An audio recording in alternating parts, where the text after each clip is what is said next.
But we begin with an internal report obtained by CBC News on workplace racism in the federal public service. And it highlights an alarming pattern of systemic anti-Black discrimination.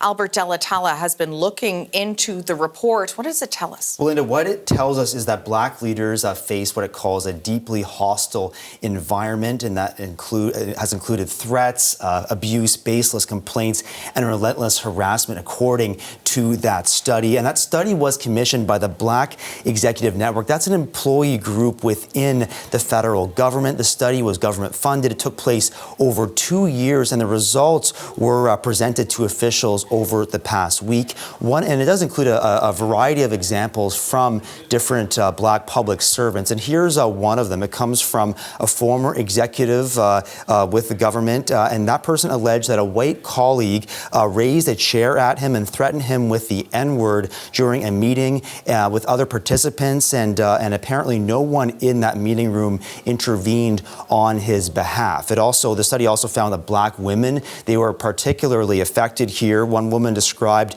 being accused of stealing a laptop and actually having the police called, and later in her career, she said she was reprimanded for supposedly violent behavior during a virtual meeting. Regarding that incident, she wrote, "My name, my reputation, my character, my word were all called into question." She said that it left her wondering if being a Black woman in her sector was more of a distraction than a benefit. The study also found these incidents often affected the mental health of Black women and even led to some suicide attempts. Alicia Campbell, she reacted to the report at a news conference yesterday. She's the national president of the Union of National Employees. She also was a supervisor with the public service. Here's more from her.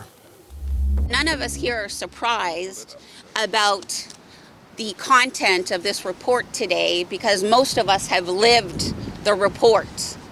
The report just finally puts in black and white the real experiences that we've had in this government. So regarding the report, we heard in an email from Canada's top public servant, John Hannaford. That email was to deputy ministers and the Black Executive Network. CBC obtained that email, and I'll read you a quote from it. He said, "We are committed to ensuring that we address these issues and will personally review the report and recommendations to make sure that we implement actions that bring lasting change." Also, the Treasury Board Secretariat said in a statement that senior officials next week, they will discuss the report. Linda, so we'll be watching for what we hear from them. That's some pretty alarming stuff there, the accounts in that report that you detailed. And this comes amid a class action lawsuit.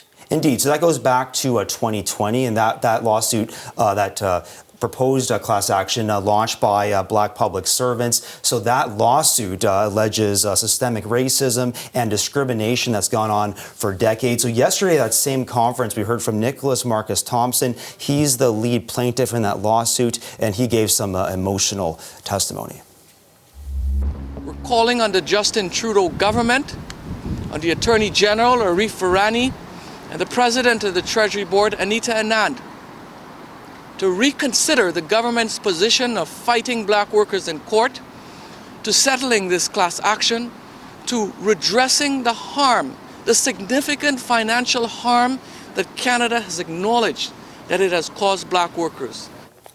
And Linda, lawyers for the plaintiffs, they have submitted an emergency motion to have the study actually included as evidence in that proposed class action. So another development that we'll potentially hear in the coming days. Yeah, no doubt there'll be more to say on this as this moves forward. Thanks very much, You're Albert welcome. De La Talla in our newsroom.